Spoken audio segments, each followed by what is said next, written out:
Bucknutters, welcome to the Bucknuts Morning 5 here on Thursday, July 23rd, 2015. I am Dave Biddle, and I am joined by Director of Recruiting for 24/7 Sports. You know him very well. He is Steve Wiltfong. Steve, good morning to you. Welcome into the show. Good morning, David. It's a beautiful day in Indianapolis, sending more sunshine your guys' way in Columbus, and I look forward to heading down 70 on Friday afternoon and pulling into the shoe Friday night for what is my favorite college football camp in the country. And I just love being on Ohio State's campus. I know I'm laying it on thick here, but I really love going to games there. I love the atmosphere. I like drinking beer in Columbus. It's just fun, man. So many people out and about, and just good football fans. How I enjoy being at Ohio State games and then going out to the bars after Ohio State games and watching college football at the bars with Ohio State fans, man. It's just a great atmosphere, and there'll be a lot of great fans at Friday Night Lights. If you're not doing anything, come on out to the shoe and watch some future Buckeyes. There's going to be plenty of them on the field on Friday, and then I just like BSing with you guys inside the shoe at Friday Night Lights. That's my favorite part, is talking with Bucknuts readers at Friday Night Lights, and every year you run into a couple of them. So looking forward to that. Steve, you see schools and camps from around the nation. Give the listeners an idea. How does Friday Night Lights compare and contrast to other big recruiting events that you cover at other top programs? Well, I think the difference is just having the fans in there, because there's other good camps and there's a good atmosphere, and it's fun and competitive, and kids are getting a lot of reps. But where Ohio State separates itself with their Friday Night Lights camp is just having the fan element in there. Then you got the Ohio State highlights on the Jumbotron. You got music pumping into the stadium, and there's just a buzz.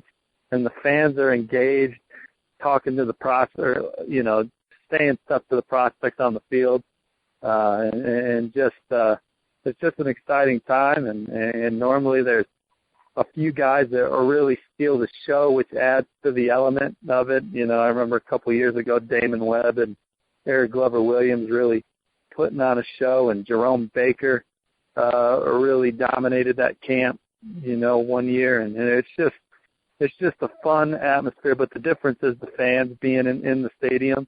And for me, and I was about to say this, and I was thinking maybe it did rain recently, but I don't think it did. I feel like it's always been great weather, at least the 3 years I've been to it, and this will be my fourth year going to it, and I'm really looking forward to it. You have a national Friday Night Lights primer on the site right now on Bucknuts, and if you haven't read that, if you're out there listening to the show, make sure you read Steve Wiltfong's national primer for Friday Night Lights. Let's get into some specific players you talked about in that piece, Steve. You have a section called Best Bet to Commit. That is tight end Luke Farrell from Perry, Ohio. He is the number 5 tight end in the country, number 144 overall. He has 100% of the crystal ball picks, or Ohio State has 100% of the crystal ball picks for Luke Farrell. Is this a foregone conclusion in your mind? It's just a matter of when, not if, he's going to commit to Ohio State? Yeah, I think by now Luke's dotted all his I's and crossed all his T's and made sure that he's making the right decision for him, and not just making a decision because he's a Buckeyes fan or he grew up in Ohio. And he definitely went out and saw other opportunities. And I just think that Ohio State is the team to beat going into Friday night. And I think that he's always said that he wants to decide before the end of the summer, going into his senior year. And 2 days are going to be here before he knows it. And I just think that he's going to get to Friday Night Lights, and no better place for him to commit than Friday. So he's the best bet to commit, but there's certainly a lot of other future Buckeyes that are on the field, whether they're already committed or guys I think Ohio State's going to land down the road.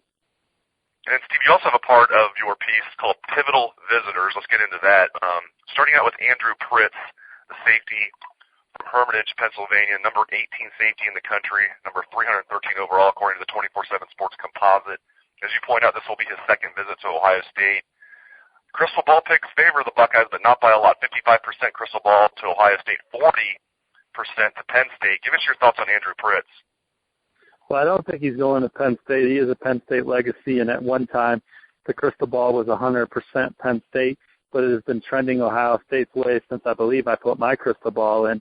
I think I was first. I may not have been first, but I was getting real good information that Ohio State was in a strong position. It's Ohio State or Notre Dame for Andrew Pryts. So the thing for Bucknutters to pay attention to is, would this Pryts go back to Notre Dame? And I suppose he could commit to Notre Dame without going back, but this is his second visit to Ohio State this spring, summer combined, and he really wants to get to know the guys on this trip. Obviously, most of Ohio State's recruiting class is going to be on campus, so that's going to be big for him to gel with the players. And he is coming off a bit of an injury, but he did say that he could put some work in with Coach Ash, so that's another element to keep an eye on, just seeing if he does get a chance to get coached up by Coach Ash.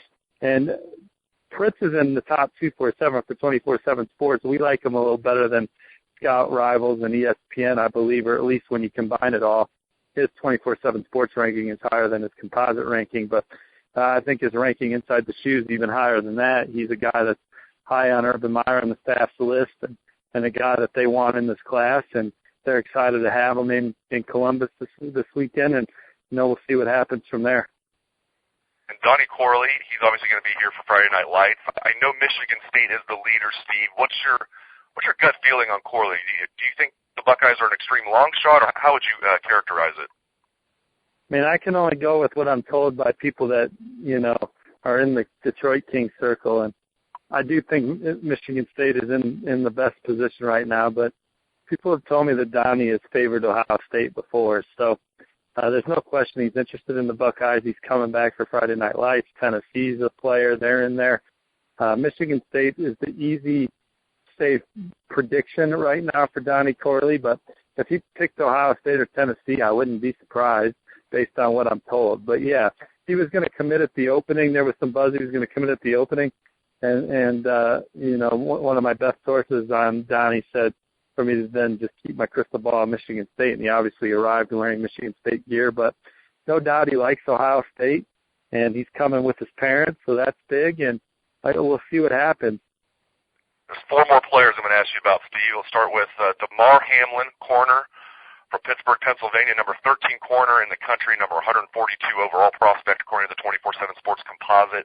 Ohio State leads the crystal ball, 62% of the crystal ball picks going Ohio State's way for Hamlin. Penn State checks in at 29%, Notre Dame 5%, Pitt 5%. He will be at Friday Night Lights. Give the listeners your take on Damar Hamlin. Do you think he'll be a Buckeye? Well, I do right now. I put in my crystal ball for the Buckeyes for Damar Hamlin back around the time of the Nike football training camp in Ohio, but I had been hearing before that Ohio State was in a really, really good position. I actually think that Pitt may be the biggest threat right there with Coach Narduzzi and the new staff being in there. I think that they've made a strong impression on Damar, but I like where Ohio State stands right now. He's taking his time. I expect him to take officials. So a lot can still happen. Penn State and Notre Dame are in play as well, and he'll visit Notre Dame at the end of the month. But my best source on Damar thinks Ohio State or Pitt right now, so we'll see. Very interesting. Yeah, I can see a kid from Pittsburgh. Pat Narduzzi comes in. It makes sense that he would give them a close look. We'll see what happens there. And Pitt's won major recruiting battles before. I mean, if you look historically at what they've done, they've been able to win some eye-opening recruiting battles with Jordan Whitehead last year being the latest, but they've won some really big recruiting battles before. Obviously, they don't typically finish in the top 10 by any stretch, but they just have a history of landing a blue chipper here and there, and if they landed Damar Hamlin, I mean, it's certainly not out of the question. So yeah, we'll see what happens. Steve, next player I want to ask you about, Amir Mitchell, wide receiver from New Jersey. He is the number 6 athlete in the country, number 79 overall prospect according to the 24/7 Sports Composite. I know Ohio State's very interested in him, but they also have some questions. Tell the listeners what they need to know about Amir Mitchell. Ohio State's crunching numbers right now, and several guys on the board, and you never know who's shaking out where. And I think that Wayne Davis was a name that was never really brought up, but behind the scenes, Ohio State was crushing his recruitment, and they committed him, you know. So Amir Mitchell's on the board. I'm not 100% sure where he fits in when you start talking about him and some other guys, but I do think he's a tremendous player. He's similar to a guy like Monte Nicholson who went to Michigan State, I think 2 years ago, because Monte played last year for the Spartans as a freshman. So he's a similar player like that. Amir could play safety as well. Big, good-looking kid that can run, ran sub-4.6 laser at the Jersey Nike at over 200 pounds. So he's an impressive athlete. He's coming with his mom. But right now, Michigan is pushing for him, and we'll see what Ohio State does with him on Friday. Antwuan Jackson's making the trip up from Ellenwood, Georgia, number 8 defensive tackle in the country, number 47 overall. Sounds like the Buckeyes are a long shot here. Give us your take on Antwuan Jackson.